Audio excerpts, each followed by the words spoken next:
Hello everyone, स्वागत है आप सभी का आज के इस वीडियो लेक्चर में। आज के इस वीडियो लेक्चर में हम 11वीं कक्षा के विषय राजनीति विज्ञान के अध्याय 7वें राष्ट्रवाद के बारे में पढ़ेंगे। तो आइए शुरू करते हैं इस वीडियो लेक्चर को और जानते हैं राष्ट्रवाद के अर्थ के बारे में और राष्ट्रवाद के बारे में। राष्ट्रवाद क्या है? सामान्यतः सोचा जाता है कि राष्ट्रीय ध्वज, देशभक्ति, देश के लिए बलिदान, ऐसी बातें हमें सामान्य तौर पर सुनने को मिलती हैं और इन्हीं बातों को राष्ट्रवाद माना जाता है। दिल्ली में जब गणतंत्र दिवस पर हम परेड देखते हैं तो उसमें हमें भारतीय राष्ट्रवाद का विचित्र प्रतीक राष्ट्रवाद पिछली 2 शताब्दियों के दौरान एक ऐसे सम्मोहन राजनीतिक सिद्धांत के रूप में उभरकर सामने आया है जिसने इतिहास रचने में महत्वपूर्ण भूमिका अदा की है, क्योंकि इसने अत्याचारी शासन से आज़ादी दिलाने में सहायता की है और इसी के साथ ये विरोध, कटुता और युद्धों की वजह से भी रहा है। तो ये राष्ट्रवाद है जिसमें हम देखते हैं राष्ट्रीय ध्वज के प्रति सम्मान, देशभक्ति की भावना, देश के लिए बलिदान की भावना, ये सभी चीज़ें राष्ट्रवाद की बात है। राष्ट्रवाद बड़े बड़े साम्राज्यों के पतन में भागीदार भी रहा है। 20वीं शताब्दी की शुरुआत में हम देखेंगे यूरोप में ऑस्ट्रियाई और हंगेरियाई तथा रूसी साम्राज्य तथा इसके साथ एशिया और अफ्रीका के फ्रांसीसी, ब्रिटिश, डच है और पुर्तगाली साम्राज्य के बंटवारे के मूल में राष्ट्रवाद ही था। मतलब राष्ट्रवाद की भावना के कारण इन सभी देशों के बंटवारे हुए। ऑस्ट्रिया और हंगरी का, रूसी साम्राज्य हमें पता है 1991 में यूएसएसआर था जो 15 छोटे छोटे देशों में बंट गया। एशिया और अफ्रीका के बहुत सारे देश, फ्रांस, ब्रिटिश, डच, पुर्तगाल, ये इनके साम्राज्य में भी बंटवारा हुआ और इस बंटवारे का मूल कारण राष्ट्रवाद की भावना थी। और इसी के साथ राष्ट्रवाद ने 19वीं शताब्दी के यूरोप में कई छोटी छोटी रियासतों के एकीकरण से वृहत्तर राष्ट्र राज्यों की स्थापना का मार्ग दिखाया था। मतलब जहां राष्ट्रवाद कई देशों में विभाजन का कारण बना है, वहीं एकीकरण का कारण भी राष्ट्रवाद की भावना बनी है। राष्ट्रवाद एक ऐसी भावना है जो मन में देश या राष्ट्र के प्रति भक्ति और निष्ठा का उफान लाती है। ऐसी भावना जो अपने देश के प्रति, अपने राष्ट्र के प्रति भक्ति की भावना, निष्ठा की भावना हमारे मन में लाती है, उसी भावना को राष्ट्रवाद का नाम दिया जाता है। राष्ट्र किसी सीमा तक एक काल्पनिक समुदाय होता है। मतलब एक समुदाय जो किसी सीमा के अंतर्गत रहता है, उस सीमा के अंतर्गत जितने भी लोग रहते हैं वो एक राष्ट्र के नागरिक माने जाते हैं। और राष्ट्र अपने नागरिकों के सामूहिक विश्वास, आकांक्षाओं, कल्पनाओं की सहायता से एक सूत्र से जुड़ा होता है। राष्ट्रवाद जहाँ एक और विकास और एकीकरण का कारक होता है, वहीं उसके कारण महान साम्राज्यों का विघटन और पतन भी झेलना पड़ा। हमने उदाहरण लिया यूएसएसआर का, जिसमें राष्ट्रवाद की भावना विघटन का कारण बनी थी। और हमने एकीकरण का देखा, इटली का एकीकरण व अन्य देशों का एकीकरण हुआ जो राष्ट्रवाद की भावना का, जर्मनी का एकीकरण था वो राष्ट्रवाद की भावना के कारण हुआ। तो राष्ट्रवाद के कारण एकीकरण और विघटन व पतन सभी प्रकार की घटनाएं हमें देखने को मिलती हैं। राष्ट्रवाद को हमने जाना ऐसी भावना जो देश के प्रति भक्ति और निष्ठा का उफान लाती है, वो राष्ट्रवाद की भावना कहलाती है।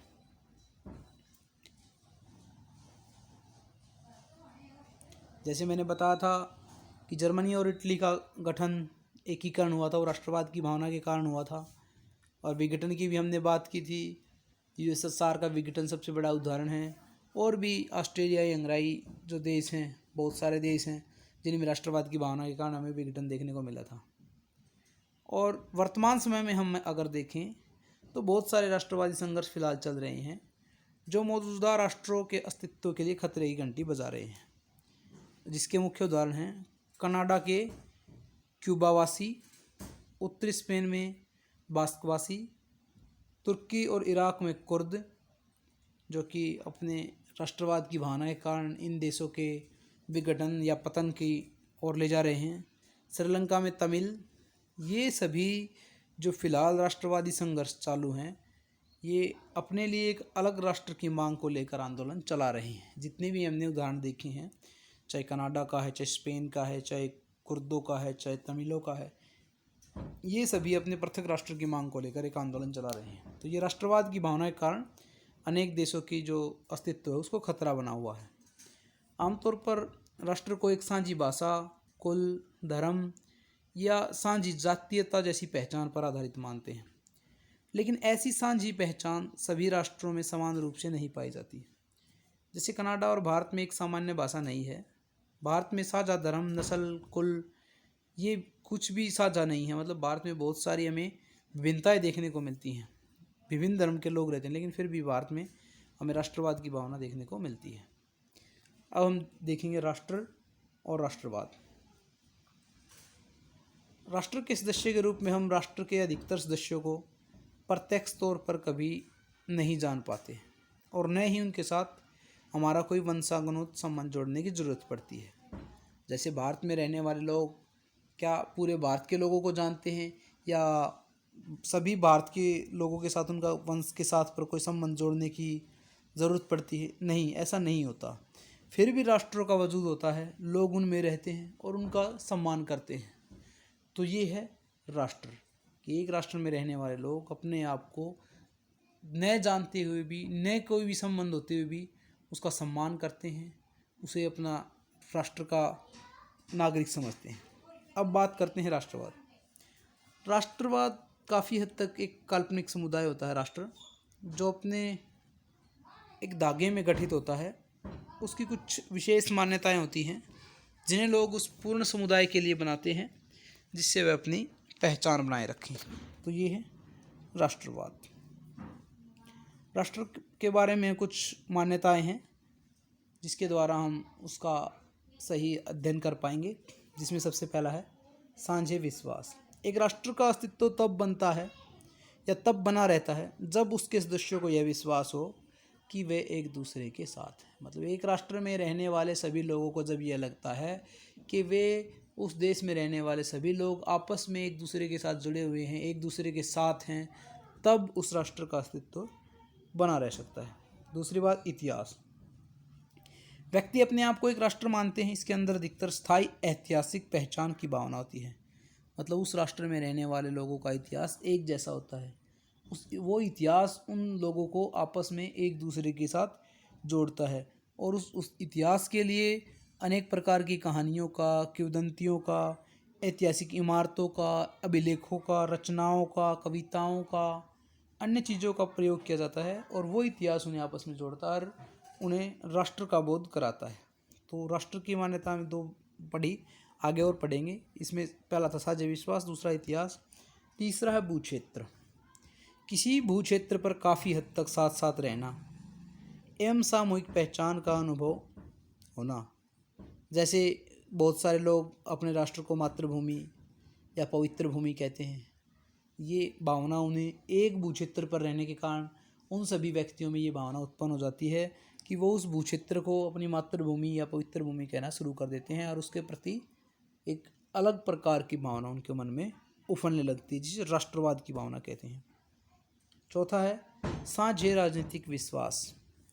जब राष्ट्र के सदस्यों की इस विषय पर एक साझा दृष्टि होती है कि वे कैसा राज्य बनाना चाहते हैं, शेष तथ्यों के अतिरिक्त जैसे धर्मनिरपेक्षता, लोकतंत्र, उदारवाद, इन मूल्यों के और सिद्धांतों को स्वीकार करते हैं, और तब यह विचार राष्ट्र के रूप में उनकी राजनीतिक पहचान को स्पष्ट करता है। मतलब उस सीमा के अंतर्गत रहने वाले लोग जब इस विषय पर चर्चा करते हैं कि वे किस प्रकार का राष्ट्र बनाना चाहते हैं, एक धर्मनिरपेक्ष राष्ट्र बनाना चाहते हैं, एक लोकतांत्रिक राष्ट्र बनाना चाहते हैं, एक उदारवादी राष्ट्र बनाना चाहते हैं, उन सभी की विचारों पर आधारित होकर इस एक राष्ट्र का निर्माण होता है। और पांचवा है साझी राजनीतिक पहचान, साझे राजनीतिक विश्वास और साझी ही राजनीतिक पहचान। व्यक्तियों को एक राष्ट्र में बांधने के लिए यह भी आवश्यक है कि उनके विचार, उनके विश्वास, उनकी परंपराएं साझे हों। वास्तव में लोकतंत्र किसी एक नस्ल, एक धर्म या एक भाषा से संबंध नहीं रखता, बल्कि अलग अलग समूह होते हैं, उनके अलग अलग मूल्य होते हैं, लेकिन उनमें निष्ठा एक जैसी होती है, जिसके कारण उनकी साझी राजनीतिक पहचान होती है और जो लोकतंत्र के निर्माण में, राष्ट्र के निर्माण में महत्वपूर्ण भूमिका निभाती है। राष्ट्र एक टीम की तरह होता है और उसका दायित्व अस्तित्व तभी कायम रहता है जब उसके सदस्यों को विश्वास हो कि एक दूसरे के साथ हो। तो संक्षेप में हम कह सकते हैं कि राष्ट्र निर्माण के लिए उसका एक भूक्षेत्र होना चाहिए, उसका इतिहास होना चाहिए, इतिहास में समानता होनी चाहिए, भावनात्मक एकता होनी चाहिए और इन सभी के साथ साथ वहाँ पर रहने वाले लोगों के साझी राजनीतिक आदर्श और साझी राजनीतिक पहचान की आकांक्षा महत्वपूर्ण है। इन सभी चीज़ों के द्वारा किसी राष्ट्र का निर्माण होता है और उस राष्ट्र का अस्तित्व बना रहता है। अब हम देखते हैं राष्ट्रीय आत्मनिर्णय। 20वीं शताब्दी में यह सिद्धांत काफ़ी प्रचलित हुआ था। इसके अंतर्गत कोई राष्ट्र आत्मनिर्णय के अपने दावे में अंतर्राष्ट्रीय समुदाय से मांग करते हैं कि उसके पृथक राजनीतिक इकाई या राज्य के दर्जे को मान्यता और स्वीकृति दी जाए। मतलब कोई राष्ट्र अंतर्राष्ट्रीय स्तर पर यह चाहता है कि अंतर्राष्ट्रीय समुदाय उसकी एक जो विशेष पहचान है उसको मान्यता प्रदान करे और उसके स्वीकार्यता प्रदान करे, तब उसका राष्ट्रीय आत्मनिर्णय होता है। एक संस्कृति एक राज्य, ये भी राष्ट्र के लिए आवश्यक है। पहले विश्व युद्ध के बाद वर्साई की संधि से राज्यों की पुनर्व्यवस्था में इस विचार को अपनाने का प्रयास किया गया था। इसके अंतर्गत एक संस्कृति के लोगों को एक राज्य का दर्जा देने का विचार स्वीकारा जाता है।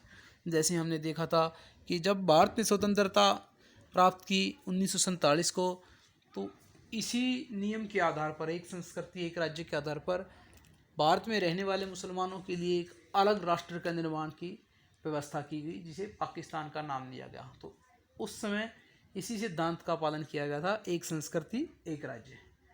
जो हिंदू संस्कृति को मानने वाले लोग थे उन्हें हिंदुस्तान में रहने के लिए कहा गया और जो मुस्लिम संस्कृति को मानने वाले लोग थे उनके लिए अलग राज्य पाकिस्तान का निर्माण कर दिया गया। तो ये था एक संस्कृति एक राज्य।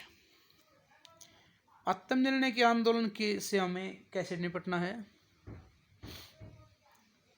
नए राज्यों के गठन में कोई मुश्किल नहीं है, बल्कि वर्तमान राज्यों को ज़्यादा लोकतांत्रिक और समतामूलक बनाने में हमें आत्मनिर्णय का जो आंदोलन है उससे निपटना पड़ेगा। और इसका समाधान यह है कि भिन्न भिन्न सांस्कृतिक और नस्लीय पहचान के लोग देश में समान नागरिक और मित्रों की तरह सहअस्तित्वपूर्वक रहें। अगर ऐसा नहीं किया जाएगा तो लोगों के हित आपस में टकराएंगे, लोगों की पहचान आपस में टकराएगी और राष्ट्र की अखंडता के लिए खतरा उत्पन्न हो जाएगा। इसके अलावा एक और विचार है जिस पर हमें बात करेंगे, राष्ट्रवाद और बहुलवाद। एक संस्कृति एक राज्य के विचार को त्यागने के बाद लोकतांत्रिक देशों ने सांस्कृतिक रूप से अल्पसंख्यक समुदायों की पहचान को स्वीकार करने और उन्हें सुरक्षित करने के तरीकों की शुरुआत की है। और इसी के अंतर्गत भारतीय संविधान में भाषाई, धार्मिक और सांस्कृतिक अल्पसंख्यकों की सुरक्षा के लिए व्यापक प्रावधान कर दिए गए हैं। मान लीजिए भारत ने स्वतंत्रता के समय तो उस सिद्धांत का पालन कर लिया था, एक संस्कृति एक राज्य, और दूसरी संस्कृति के लोगों के लिए दूसरा राष्ट्र राज्य बना दिया था जिसको पाकिस्तान का नाम दिया गया था। लेकिन उसके बाद उस विचार को त्याग कर जो हमारे देश में ही बहुत सारी अलग अलग संस्कृतियों के लोग हैं उनमें एकता उत्पन्न करने के लिए भारतीय संविधान में जो अल्पसंख्यक लोग हैं उनके लिए बहुत सारी प्रावधान कर दिए, जिसके अंतर्गत अल्पसंख्यक लोगों को भारत के संविधान के अंतर्गत बहुत सारी सुविधाएं प्राप्त होती हैं और वो अपने आप को सुरक्षित समझते हैं और इसी देश में रहना पसंद करते हैं। तो ये था राष्ट्रवाद और बहुलवाद। मतलब कि एक राष्ट्र में बहुत सारी विचार होते हुए, बहुत सारे धर्म होते हुए भी उनमें एकता की भावना उत्पन्न करना। यद्यपि अल्पसंख्यक समूहों को मान्यता एवं संरक्षण प्रदान करने के बावजूद भी कुछ समूह पृथक राज्य की मांग पर अड़े रहे। जैसे हमें देखने को मिला असम, नागालैंड में बॉर्डरलैंड की मांग की जा रही थी, पंजाब में खालिस्तान की मांग उठी थी। ये इसी का कारण है कि यहाँ पर अल्पसंख्यक समूह के लिए विशेषता व्यवस्था तो कर दी, लेकिन फिर भी बहुत सारे जो अल्पसंख्यक समूह अपने लिए अलग राज्य की मांग करते रहते हैं। इसका कारण यह है कि यहाँ पर बहुत सारे विरोधाभासी तथ्य होंगे।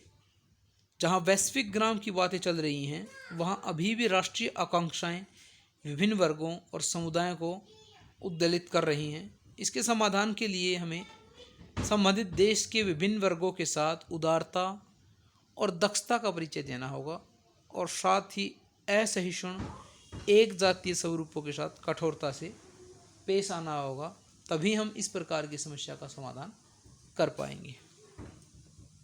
तो आज का यह वीडियो लेक्चर यही समाप्त होता है। Thanks for watching, keep sharing, keep watching, thank you.